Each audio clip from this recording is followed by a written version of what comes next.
is August 17th. We're in Cleveland, Ohio, and I'm chatting here with Mr. Crawford. And I was curious, Mr. Crawford, what your middle name was. Randall. Randall. And then who are you named after, or where did Randall come from? Seriously, Randall came from Randall Racetrack. They had a good night. Okay. So 9 months later, I became James Randall. Okay. So tell me a little bit about where you were born. Actually, born in Lakewood Hospital. And I think my other brothers were born in City Hospital, which is now Metropolitan. And we're all Cleveland boys. Born and raised on Scranton Avenue, where I-90 goes through right now between Vega and Wade. I spent my first 12 years there. And then in my 12th year, just going into high school, we moved to the east side of Cleveland. And that's where I stayed until I got married.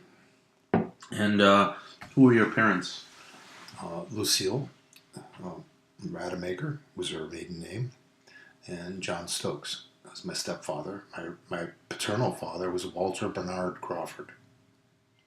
And they were divorced when I was 4 or 5 years old. Mm-hmm.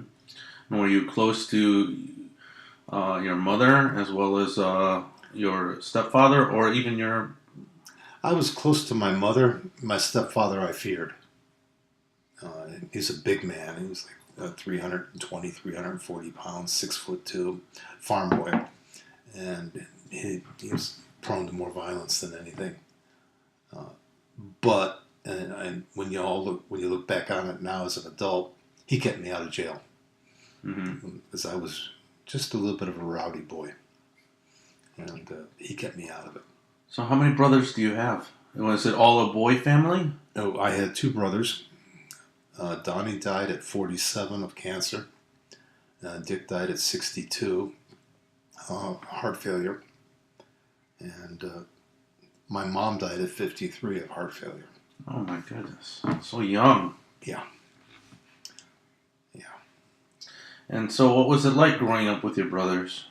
Well, I was the runt, and I was always getting left behind. It's difficult when you got 2 older brothers and they are not very similar at all. They were opposites day and night. Don was social. Dick was an introvert. I was closer, I think, to Donnie because we were 3 years apart. And Dick was 5 years older than me. And he protected me, I guess you might say. He was my protector. And he introduced me to driving. When my dad wouldn't pick up the load, he did. He took me out and taught me how to drive. And it was fun. We did things together. When he dated, he would ask me to double date with him. And, always provided me with wheels and a way of getting around and doing things. And they stayed here in Ohio?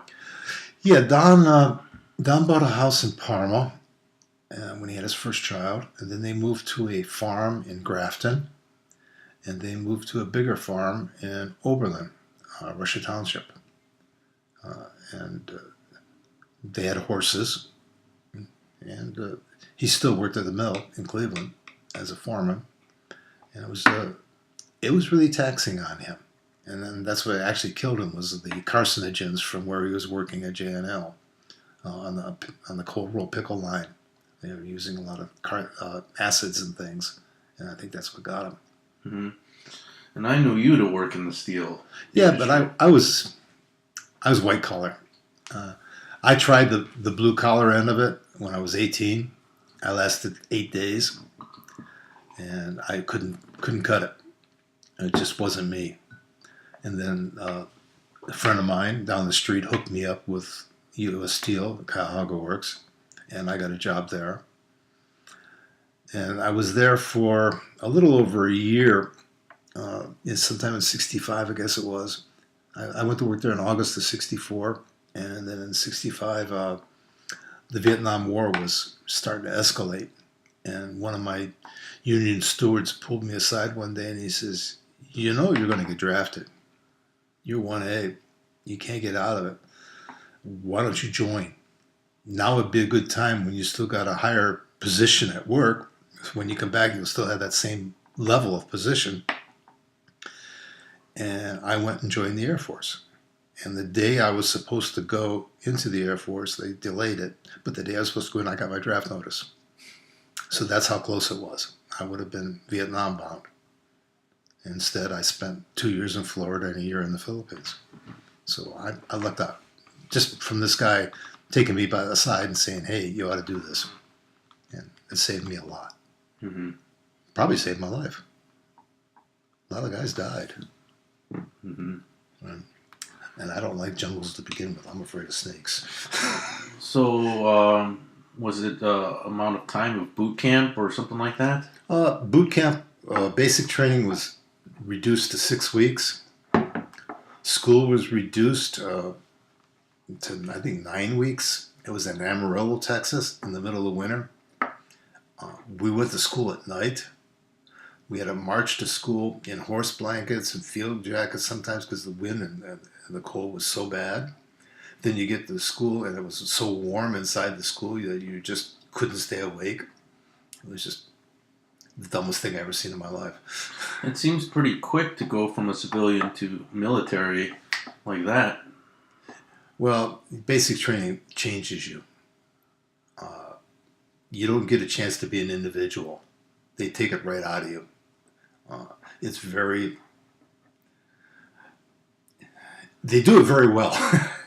They strip you completely. You know, they take the bad mouth away from you, your smart mouth, and they teach you the military way real quick, like. Mm-hmm. And it was very effective. You know, how old were you? 19. 19.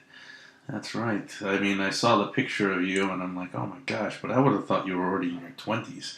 No, I was 19 years old. I think it was May or April that year, I had bought my first brand new car, and then I had to go in the military. And I had to get rid of it, so I sold it to my older brother. And he took it over. He just took over the payments on it, and that was it. Did you develop friendships with your Air Force guys? Yeah, I did. One of them lives out in Chesterland, Ohio. We stayed in touch for quite a few years afterwards. My best man actually moved back to Cleveland here, and he still lives here somewhere. Dennis Sipes.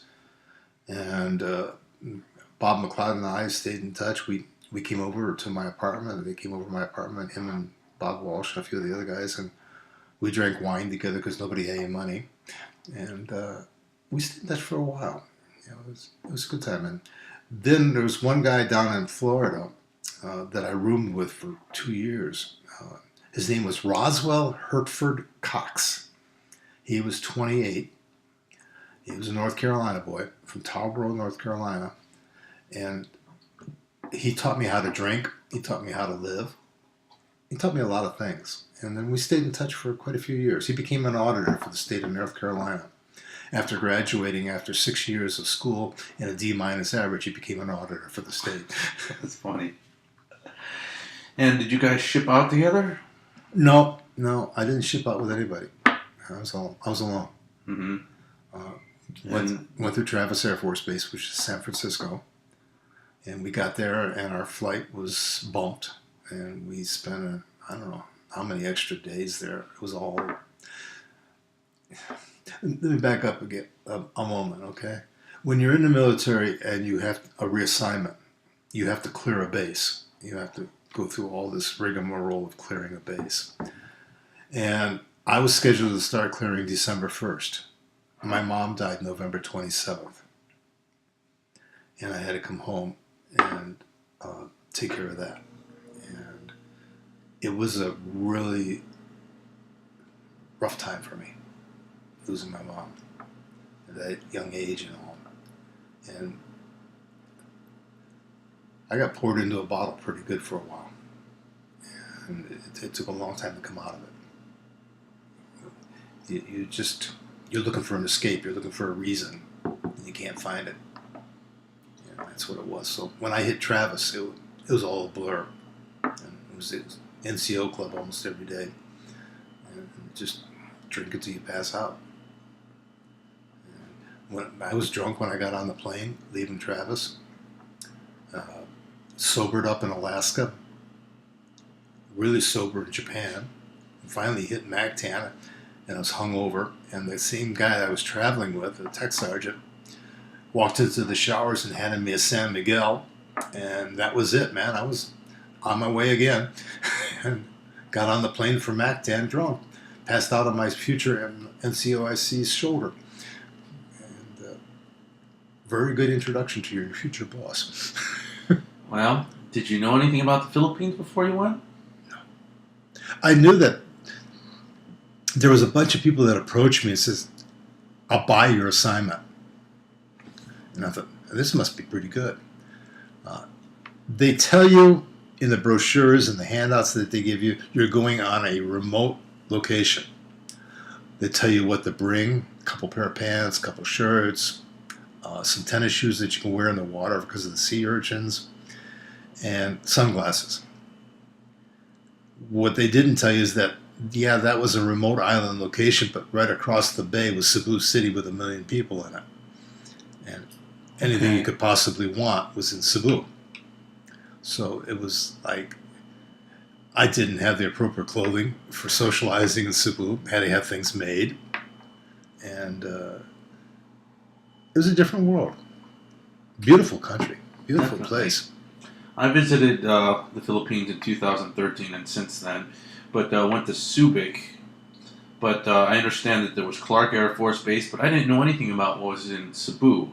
So what was there at the time? Mactan was just a little bitty drop-off place for Vietnam, where the planes could come.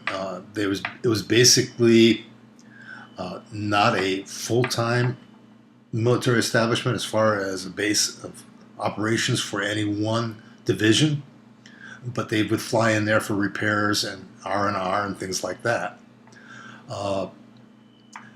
They had all of these islands, bases, for typhoon reasons too. When the typhoons came, they could send the planes somewhere, and Mactan was one of them that they would send planes to and sit there while Japan or Okinawa or someplace was under typhoon warning.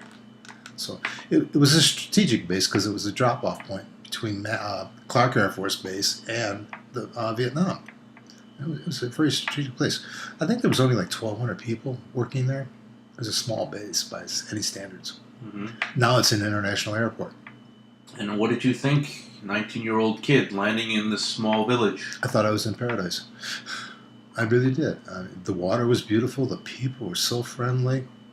They tell you, don't do this, don't do that. You're going to get mugged. You're going to get robbed. All this. The people cared. They really did.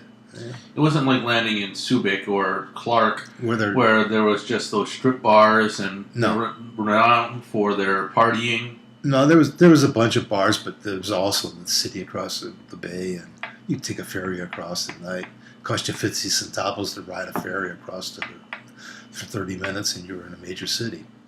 And take a taxi where you wanted to go, and do what you wanted to do.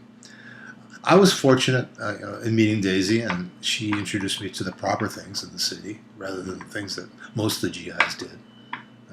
I was never a big fan of hitting the bars. Okay. I always wanted to do the social things. Okay. And that's helped a lot. So how long were you in Mactan? Mactan. Before did you have to become acclimated and then you met Daisy? And tell me about how that all happened. Well, as far as acclimation goes, as soon as I got there, I went to bed, which was like 6 o'clock at night, and got up the next morning and I was acclimated. I set my biological clock by sleeping through. Mm-hmm. I didn't have any problems with my biological clock at all. I was there for a couple of months, I'd say 3.5 months before I met Daisy. We didn't meet until April or early May. And she was supposed to be, how do I want to put this? She had taken a test to become a civil servant for the U.S. government. So was she part of the base? She worked on the base as a civilian secretary. But she was supposed to be assigned some other office, and the girl that was in my office asked her if she would take that position, her position, so she could be down by her boyfriend. And Daisy ended up in my office instead. So this was a Filipino boyfriend? No, it was an American boyfriend. American boyfriend. To a Filipino girl. Her name was Lucita. Okay. And Lucita went to work at I think it was the motor pool or someplace like that. And Daisy came to work at Supply, which is where I was at, equipment management office. She was single, Daisy. Oh, hell yeah. Yeah. And she walked in the door, man, and knocked my socks off. I mean, it was just like, it's not love at first sight, but boy, I'm telling you, it was close to it.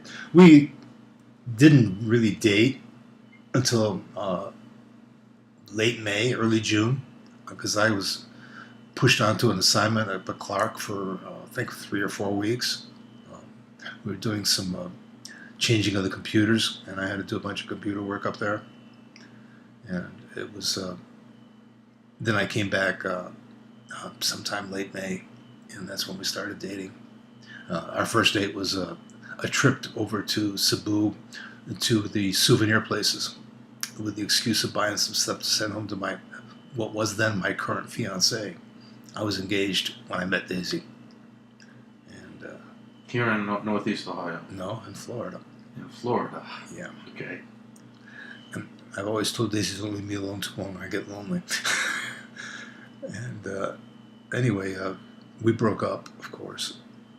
And did you have to go down to Florida to break up? No, I did it over a letter. And you know how that is when you write a letter and it takes 2 weeks to get there and then 2 weeks to get the response back. It was like she wrote a letter and said something to the effect that, I don't think you're serious about this anymore. And I wrote her back. I said, yeah, you're right. I met someone else. And then about a week later, I got another letter that says, I'm sorry, I didn't mean what I said. And by that time, it was too late. The letter was already in the mail. She sent all my stuff up to my stepfather, put it in a box, and left a nice heel print in my picture. And you haven't heard from her since? I did, actually, once. Did you? Yeah. I got this card 3-4 years later in the mail. No return address, no name. It just says, still single, let's mingle. With a question mark on the bottom of it. And I knew the writing. It was her writing. And I kept it for a while and then threw it away. It was just, it was never to be. It wasn't meant to be. It was, again, I got engaged right after Mom died. And it was all on a rebound type of thing. Mm-hmm. It should never have been. She was just too young. Mm-hmm. And younger than me. And more mature than me. And how old was Daisy when you met her? You were 19? No, I was 20 by the time I met her. Okay. And I think she was 22. 22. Yeah, 21, 22. Something like that. Yeah. And did you just start off as friends, or at that moment you already knew that you wanted to date her? Oh, I knew I wanted to date her right away, but you just couldn't go right out and do it because protocol. Sure. And dating an American woman is much different than dating a Filipina and the family and all of that. Yeah, we did. Tell me a little bit about what that was like. Did you had to meet her family? Yeah, we did the courtship thing where every time we went out, we had someone with us. Okay. Her aunt, her sister, somebody had to be with us who could not be left alone.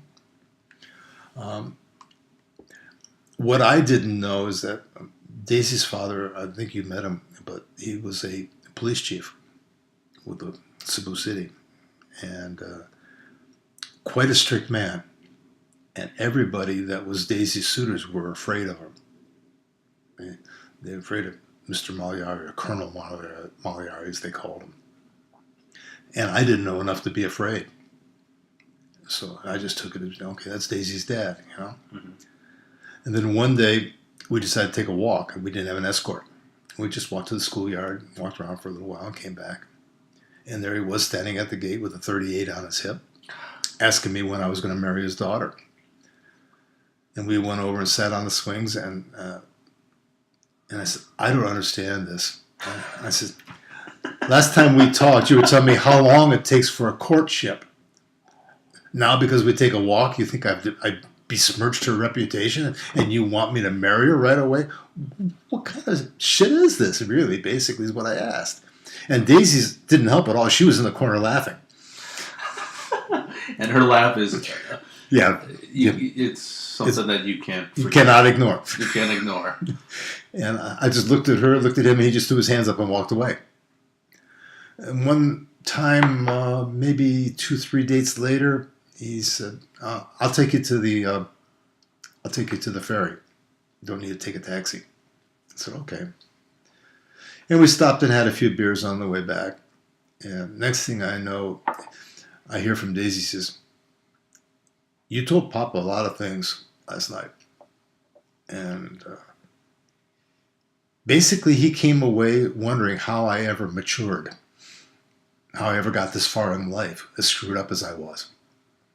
But he had a newfound respect for me also. And he never gave me a problem. After that, we never had a problem. Mm-hmm. Then when I did ask, there was no question. He said yes. Yeah. Would you say their family liked you? I think they accepted me. I don't know whether they ever really liked me or not. It's hard to tell. I mean, Filipinos are very good at covering their emotions. And I think Mama did. I think Papa was thankful that I took care of his daughter. Mm-hmm. Did Daisy have a big family? She has 2 sisters and a brother.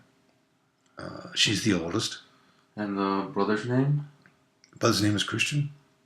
And Dahlia and Donna. Dahlia lives here in Strongsville. We petitioned and got Dahlia here. That's the only way she could have got here. And she's thankful for that. Always has been. And she married a guy here locally. And they had a nice family together too. Good marriage. They're still together. Sure. Yeah. Did you ever consider staying in the Philippines? Yeah, I was offered a position through her dad. I had a high school education at the time, and the Philippines is full of people that are overeducated for their positions, overqualified.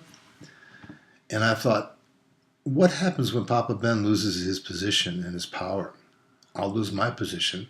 I'll never be able to find a job here, not without some sort of influence. I said, no, I'd rather make it on my own, back in my own country.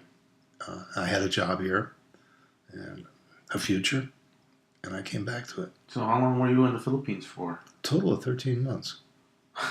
What a life changer. Yeah, we didn't, as I said, we didn't start dating until May, and by August, I was transferred up to Clark Air Force Base permanently. So we commuted for a couple of months by letter until we actually got engaged afterwards, okay? After I'd gone up to Clark. And she said yes. And it was really ironic. They were closing MacTan down at the time I was getting married. And I had started my paperwork while I was still stationed at MacTan. And then I went up to Clark and finished my paperwork and came back, and they told me at Clark that I needed to have the originating base commander's signature on the paperwork. So we flew down to MacTan, Denny and I. I went to the base commander's office. The adjutant general was there in the paper. I was the lowest ranking guy in the room with all these officers, right? And the commanding officer looked at me and says, I don't think I have the authority to sign these papers. And I said, that's not what they told me at Clark. I said, you have to sign them. He said, I don't know if I can sign them. And he asked the adjutant, and he says, I don't know. I says, sir, who's ever going to know? Who ever really cares? And the adjutant looked at him and says, sign them. That was, otherwise we would not have got married. And what did you get married? Sacred Heart Church in Cebu. In Cebu. Yeah. Open air, pigeons, the whole thing. Mm-hmm. We had a small reception, and they had lichen and some other stuff there, and every one of the Americans got sick. Everybody had food poisoning, including the groom. I spent my wedding night in the hospital. Oh my God.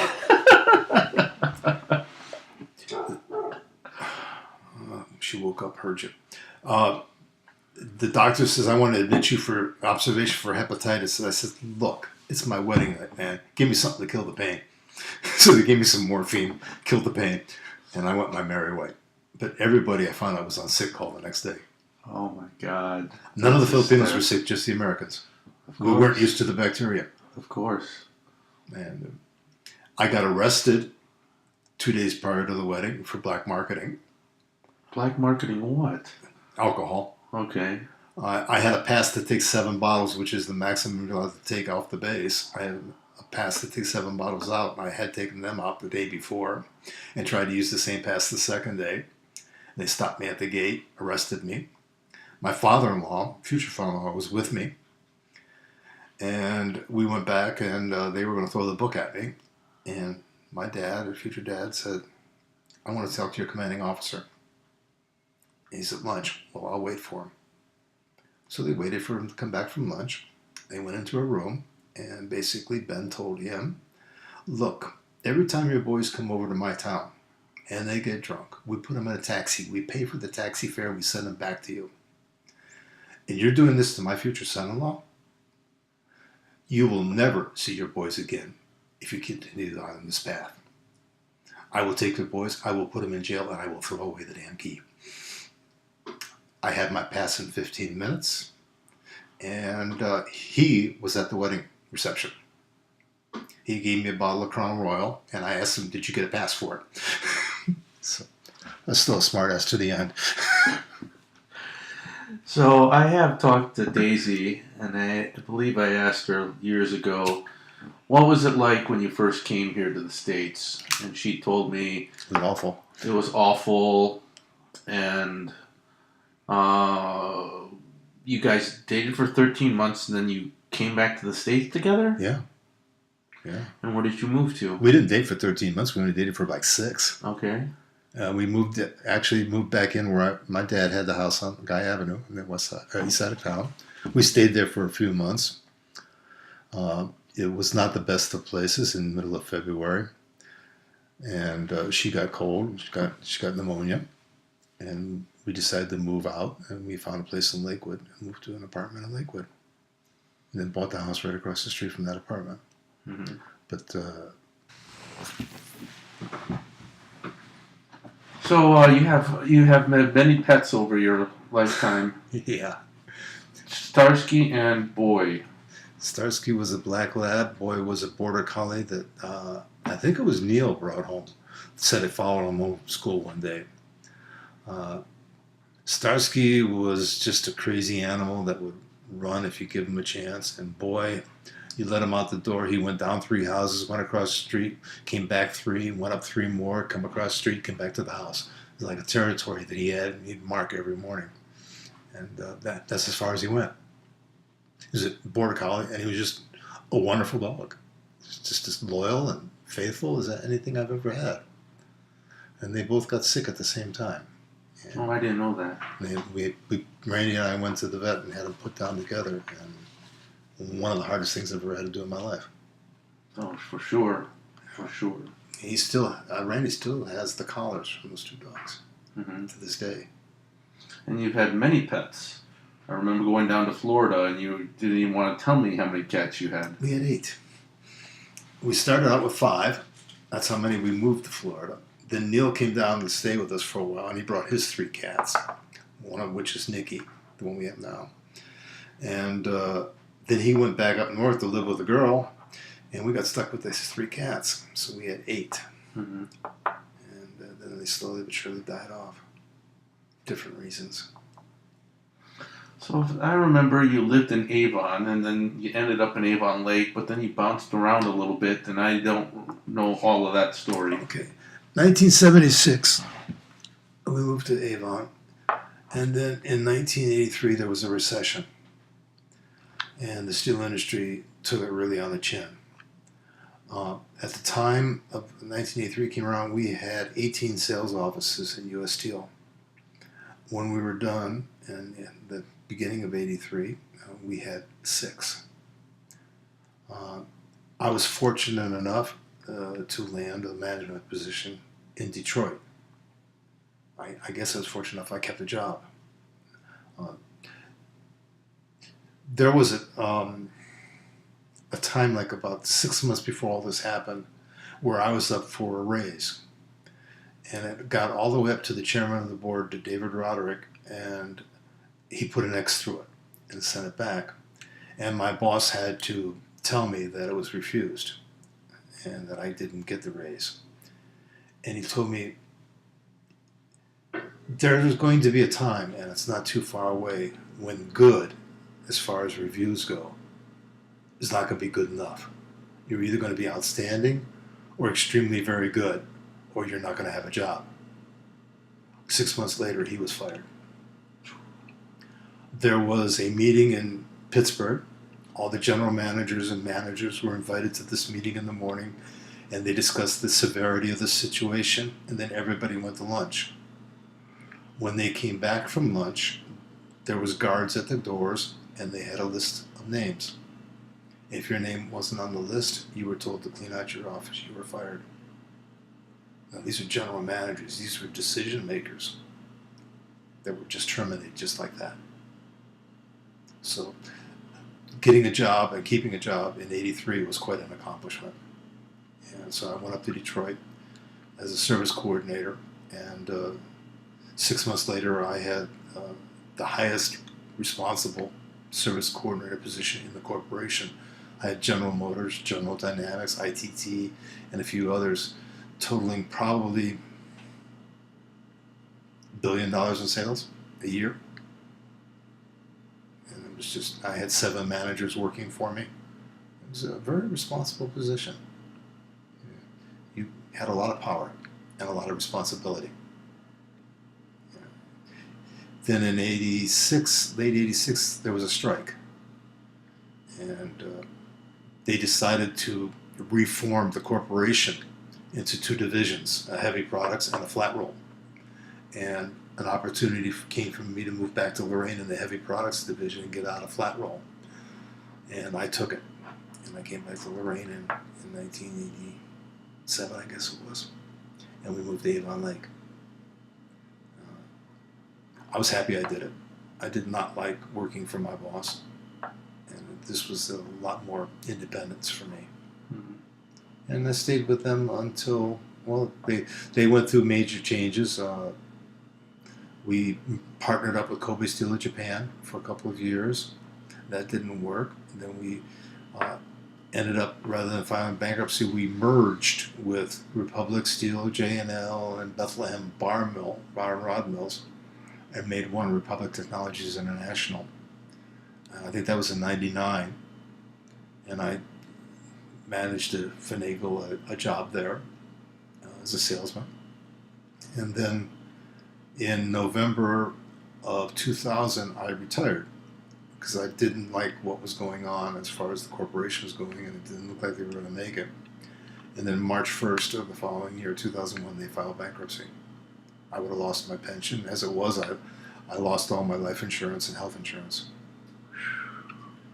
I had taken the lump sum distribution, or I would have been on a reduced pension through their, what do they call that? PBGC. They would have taken over the pension plan, and I would have been on a reduced 20-30% reduction. So it was a good move at the time. I was only 54 years old when I retired. It was way too young. What I had learned and what I had spent 36 years doing did not transfer well to the South and to a non-industrial area. It was all retail and service industry, and it just didn't transfer at all. So there wasn't much for me down in Florida. Mm-hmm. So, and you and Daisy thought you were going to retire, and we did. And you did retire there. We did retire there. We had a good life. We loved our house. Believe me, we loved our house. I still like that place. Mm-hmm. It was, to me, it was home. Mm-hmm. It just fit me to a T. I mean, it wasn't huge, but it wasn't small. It was convenient to everything. I mean, you walk out the door and you could be standing right on top of the lagoons. You walk 100 yards, 150 yards, and you're in the Peace River. So, I mean, you were there. Mm-hmm. I remember when you guys moved back to Avon Lake, and I was happy, and Joel was happy too, because you were going to be in our school district, yeah. And we would spend more time with you guys. And you did. And we shot a lot of basketball and Yeah. in your Turkey Harvey Bowls. Harvey Parkway. and Harvey Parkway. Yeah, 135 Harvey Parkway. And we were talking a little bit about the chinchilla.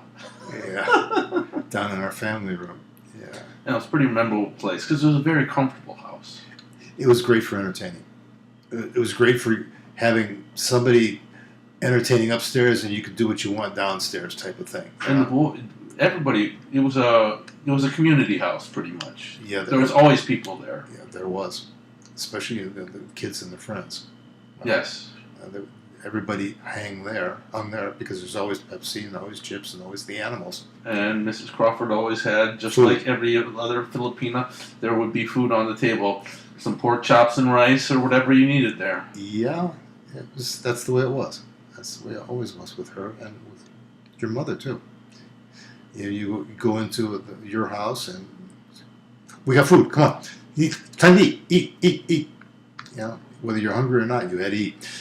So it's just the way it was. It's hospitality. That's the Filipino way. I just love it.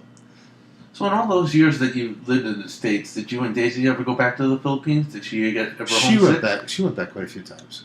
Okay. I never did. Before I was stationed in the Philippines, I spent 2 years at Eglin Air Force Base. Where's that? Fort Walton Beach, up between Pensacola and Panama City, on the Panhandle. And I loved it there. And I had such really fond memories of the place. So I think it was 73 or 74, something like that, we decided to take a vacation to that area, to Destiny's Pass and the Fort Walton Beach. And we went down there on vacation. And I found out that you can't go back. It's not the same. You're changed. Your situation has changed. I had I had 3 kids at the time. I don't, 2 kids at the time. And it just wasn't as much fun. Mm-hmm. And I didn't want to ruin the memories that I had built of the Philippines. Mm-hmm. So I said, no, I don't want to go back. Mm-hmm. I want to keep these memories. They're beautiful. Mm-hmm. And I never went back. She tried to get me to go back many times. She went back numerous times, for various reasons, for reunions, for family or whatever. There's funerals to go to, and there was graduations to go to and things. And I never minded that. I always felt that, she has to stay in touch with her family. And so it was never a problem. As long as we had the money, she could go. And she did. Well, Filipinos are very family-oriented type of people. Yes, they are. I think they're very tightly knit. Yes. And that's one of the things you got to respect about them. And I do. And just that's why we're doing what we're doing here. So Randy was born what year? 1970. 1970. In which hospital? Was it in Lorraine? I think it was Lakewood. Lakewood, okay. So he's a Cuyahoga County boy. Yes, he was. I was going to school, and they came and got me at school and told me that it's time. So we went and we had the baby. And then how long did you live in Lakewood before you guys moved? We moved in 76. 76 over there. Yeah. We bought the house somewhere. Randy came home from the hospital. She was born October 6th. He came home around the 12th or 13th of October of that year to the house that we had bought. And I had taken a week or 2 weeks vacation in order to take care of her, except she stayed in the hospital for an extended period of time, and I ran out of vacation the day she came home. I had to go to work. So she came home with the baby, and I went to work that same day, and we still weren't totally unpacked. It was adventuresome. My boss had no heart at all. He says, no, I can't give you any more. Get to work. So I had to go back to work. And I did. You do what you got to do. Sure. I love Randy. He is one of the funniest. He's always got a smile on his face. You can't get the guy down. Oh, yeah, you can. You can? His work gets him down. He hates his work. He hates his boss. Yeah. But I've always known him to be a fun-loving guy. Randy will always see this funny side of things. He always wants to have a laugh. He always wants to have a laugh. He will only stay down for so long before the laughter comes out. Mm-hmm. He's not a pessimistic person. Not at all, no. He's very gregarious. He has more friends and more hookups than you could ever shake a stick at. If you need something, you say, hey, Randy, you know where I can get... Yeah, I got a guy that has that. Yeah, I can take care of that. Give me a little bit I'll work on that. And he hooks you up. And he's just the way he's always been. He just knows everybody. And his friends came with him to Florida. His friends became our friends, Mommy and I, and we still, are friends with these kids. I call them kids. One of them just turned 50, but we're still friends. We hang together, and there's a lot of respect there because of the good times they had in Florida with us. The one thing that I think we, as friends of Randy, had a trouble seeing was for a long, long, long time, he didn't have a good look with women. Still hasn't. When he got married, we all told him, no, you're making a mistake. Everybody told him he was making a mistake. He couldn't see it. And he paid the price. And this time, we liked the girl, but she was 38 years old or so, never been married, never been in a really serious relationship. And I said, when you get married, she's going to have to readjust from single life to married life and a kid. It's going to be tough. And it has been. It's been a real serious adjustment for her. And him. Trying to get things together, being new parents again. And yeah. He's got his work cut out for him yet. And he's got now 3. He's 3. He's got the twins. They're 10. They just started fifth grade yesterday. And the baby's a little over a year old. And Randy's got his work cut out for him. I told him, how old are you going to be when she graduates from high school, Randy? Social Security age? Maybe. Yeah. That's what you get. That's what you get. And he's okay with it. She's a wonderful little kid. I love that girl. She's a spark. They named her Sadie. Do you know why? No. If you look at the letters of Daisy and you shuffle them around, you come out with Sadie. Nice. And I thought that was very, very thoughtful of him. Not exactly as Sadie.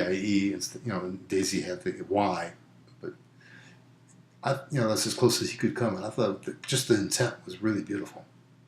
Yeah. She has a lot of Daisy in her too. Mm-hmm. There's a lot. I mean, if you just take a look at that, there's almost Daisy. Yeah, it is almost Daisy.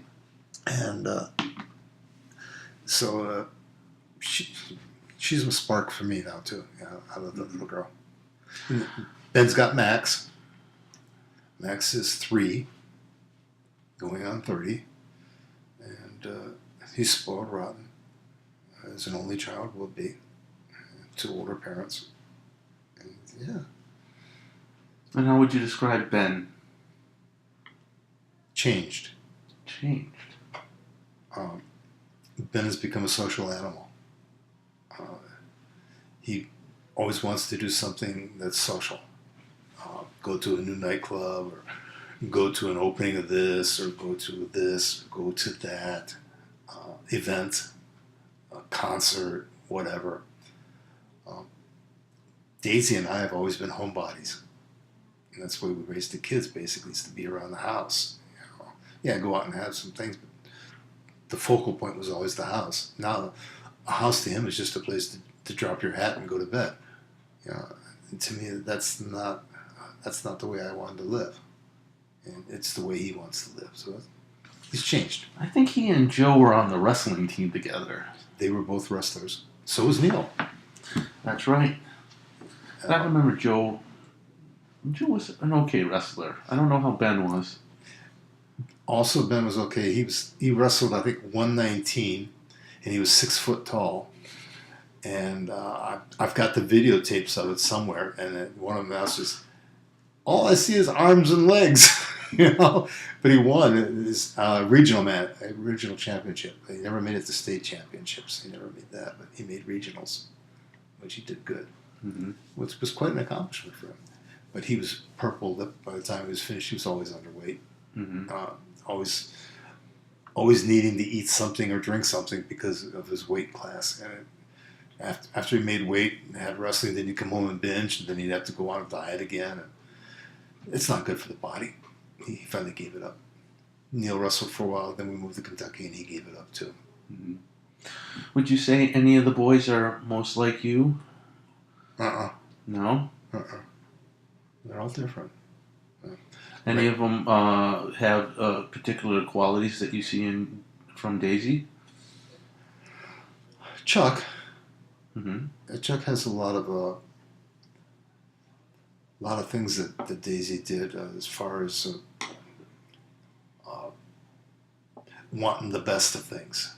Neither one of them will buy for price only. They'll buy what they want, regardless of price.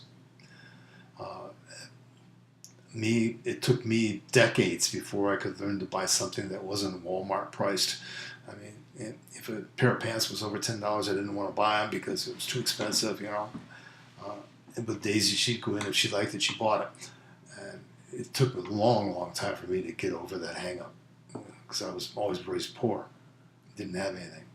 And you cherished what you had. If it was poor quality, you cherished it. With her, it was just, okay, I need this, let's go get it. And that's the way it was. And Chuck's that way. Mm-hmm. If he sees something, he buys it. Yeah. Whether he really needs it or not, he thinks he does.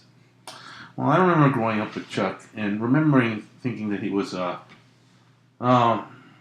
straight arrow with a lot of initiative and ambition. And simply because, he strived to be, wasn't he summa cum laude or he tried to be the best at school.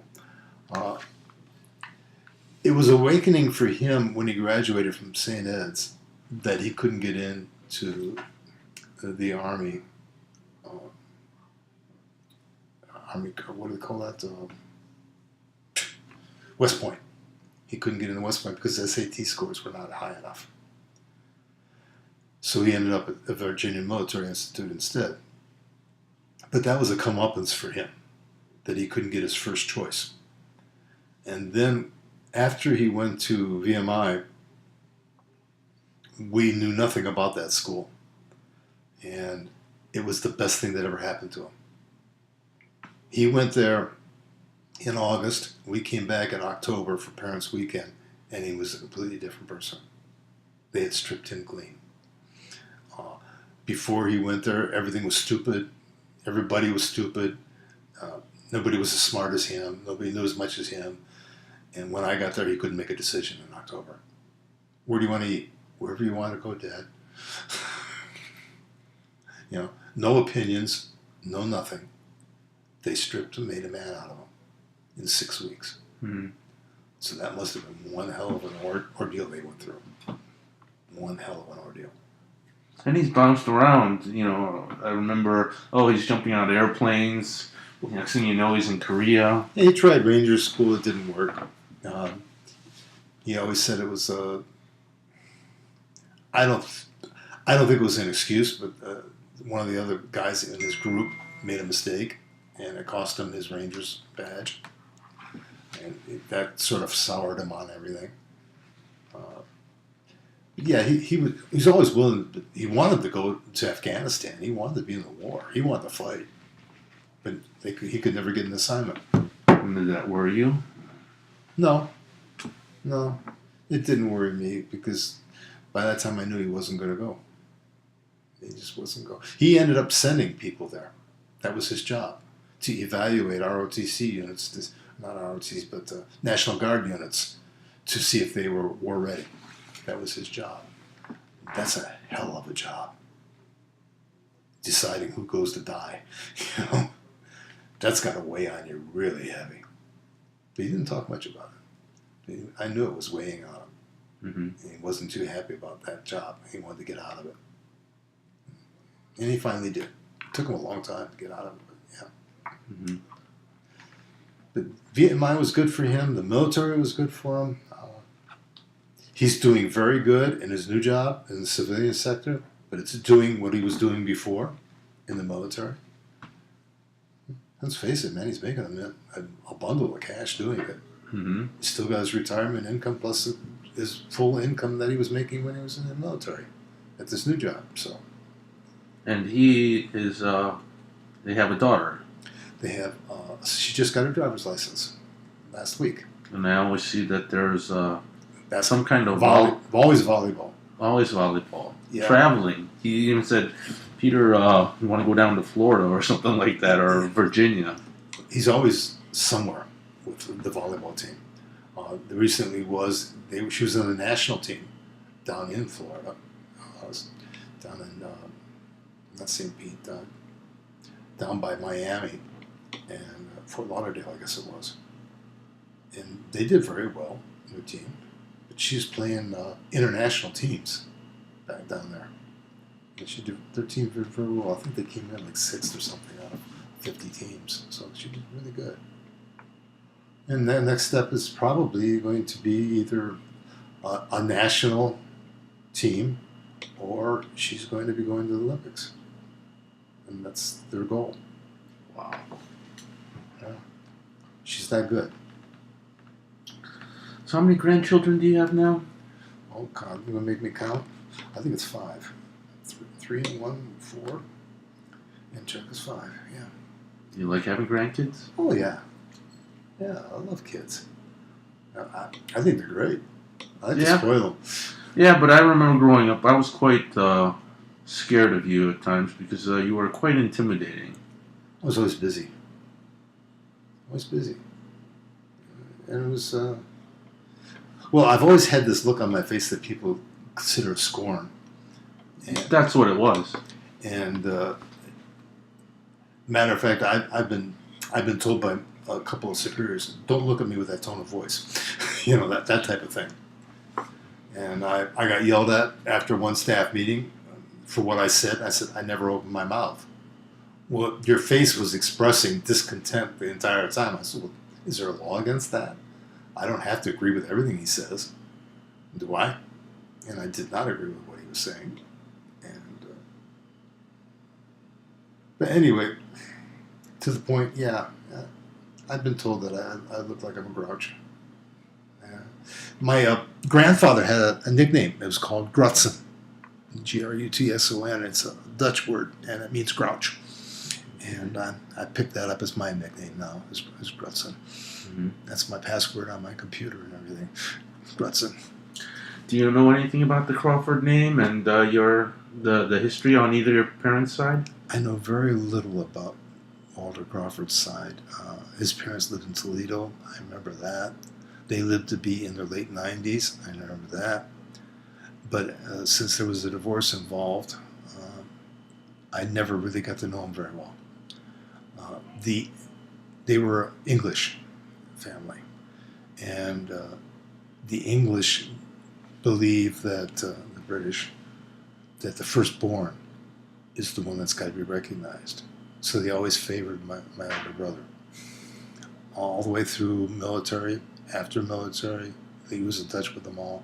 He had all the communications with that side of the family. I had none. He came back into my life when I lived in Lakewood. And I could not warm to him. I just could not. After what we went through, I couldn't warm to him. He left us high and dry.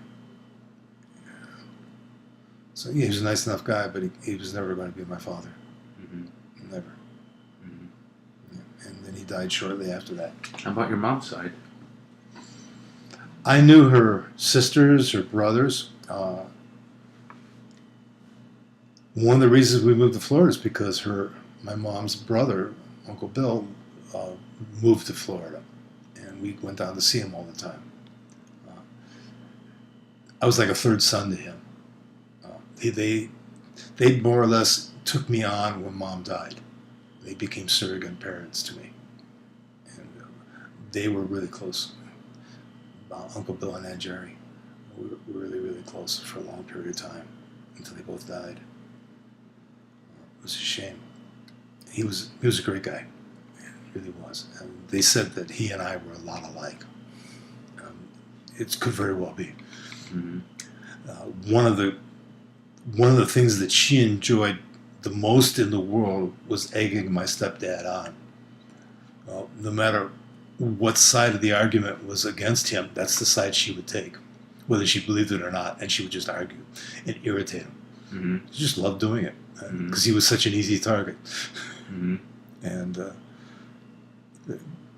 she was funny. So we talked about family being important. How often do you get to see your boys?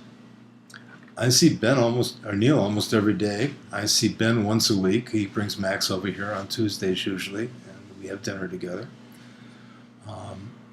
Randy every couple of weeks. Either I go down there or he comes up here or something. Mm-hmm. We FaceTime almost daily. Mm-hmm. And Chuck, we stay in communication by phone mostly. I've talked to him for the last 3 days, once every day. It's his birthday tomorrow, so I'll be talking to him again tomorrow. Mm-hmm.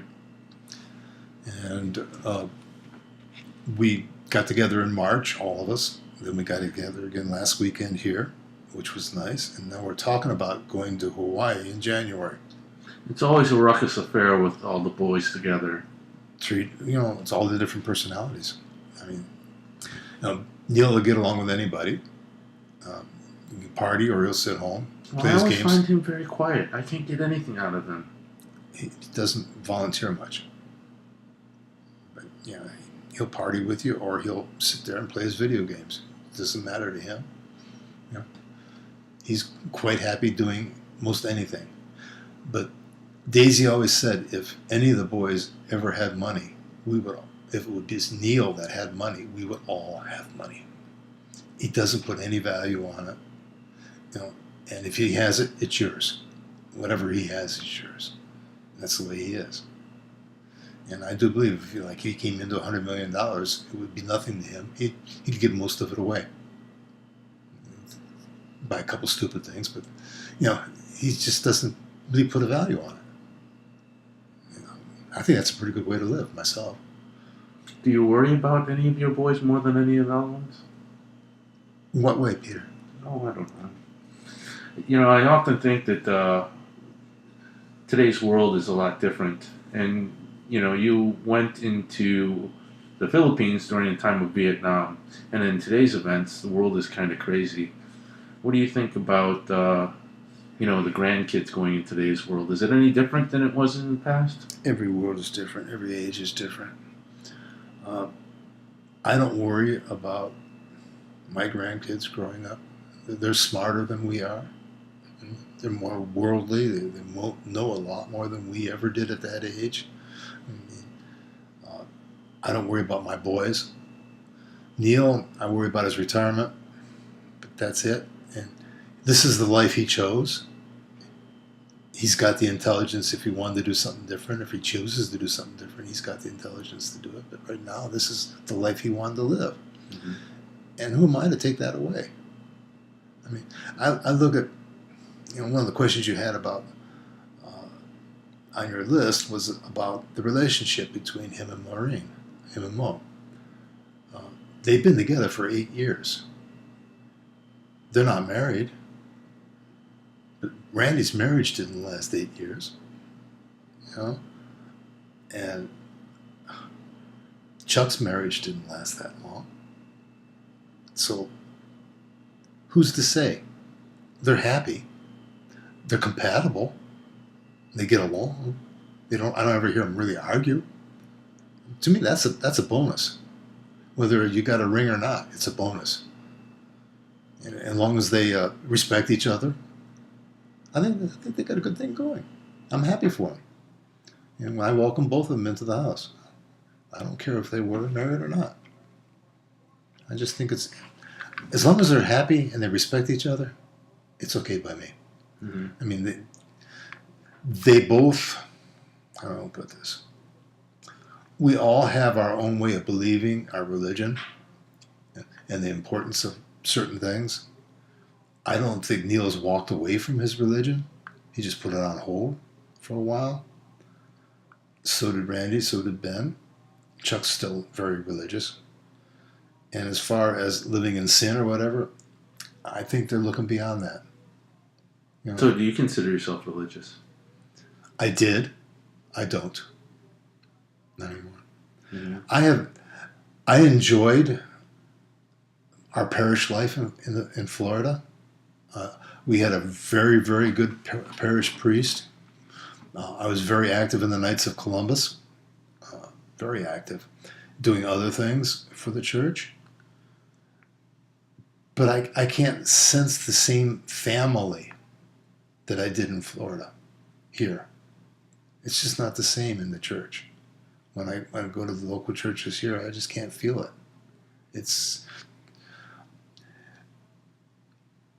They're not involved enough, I don't think. You were an usher at St. Joe's, I thought. Well, at least you did. Yeah, I did. I ushered, but I wasn't an usher. Mm-hmm. I just did it. I always helped that old guy out that was in the back, and he always asked me to help him, so I did. Mm-hmm. And then he said, "I won't be here. You got to take care of it next week." So I take care of it that week, and yeah, I never minded functioning in the church. I still don't mind. I wanted to join the Knights of Columbus up here, but I can't find the same activity level, the same sincerity that you had in Florida.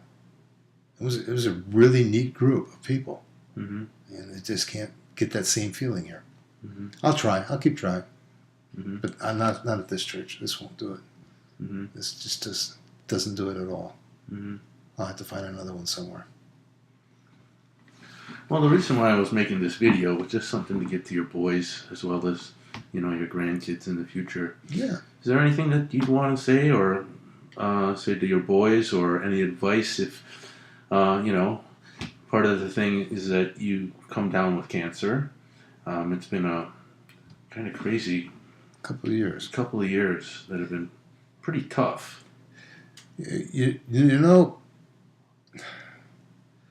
When I got diagnosed with cancer, I never thought much about longevity. I never thought anything about how long I was going to live or anything like that. Actually, even when I went in for the surgery, I was in really good shape. And the doctor said that I looked 10 years younger than what I really was. And I think all a part of that was you just never think about it. Just keep on doing what you're doing, staying active and staying healthy if you can. What I would say is that cherish today with your kids, with your wife, with your significant other, and just enjoy what you can. Try to make the most out of it. Don't worry about the little shit, because that'll take care of itself. It took me years to get Daisy from being a chronic clean house person to one that said, okay, let's go have some fun. Well, the dirt will still be here tomorrow. And then it went the other way. She didn't want to clean it at all. But yeah, if you get an opportunity to have some fun, don't think about the mundane tasks that you got ahead of you. Go have some fun. Do something. Be with family. Be with friends. And don't be a slave to your chores or your regimen. That'll make you old quicker than anything. Mm-hmm. Would you say that you work to live or live to work, or both?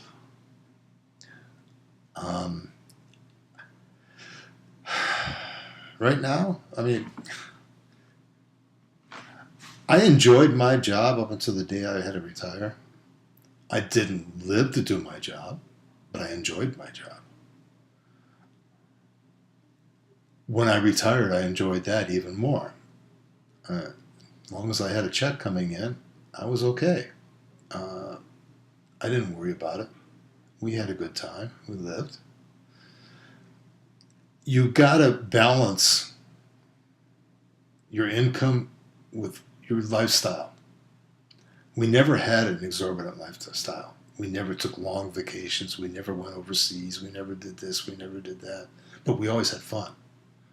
It seemed like most of our fun was having family and friends over for meals. That was a big part of it. Or going to Michigan to see your cousin, or going here to see some other family member, you know. It was family. Family and friends was our lifestyle. And I appreciated that coming from a very small family to the big family she really had. It was nice. Yeah. It was nice to be a part of all that. And I enjoyed it. I still do. I still enjoy sitting around a plate of food, you know, and talking, having a drink or two, and just laughing. I wish I could sing, like a lot of them do, but I can't do that, so that's out. But a lot of them, you know, would break out in song and dance or whatever, and it's just fun. And I've always enjoyed it. Just maybe play some basketball, shoot some hoops, or play some cards or whatever the case may be. It's always been fun. That's what I've enjoyed about it. And Daisy always was a part of that too. Mm-hmm. We never did anything separate. Mm-hmm. It was always together. All the way to the end. It was like, okay, you know, why don't you go here? No, you're not going. You don't feel good? I'm staying home. Okay. One thing that I noticed that you used to and still do play golf. The one thing that I never ever found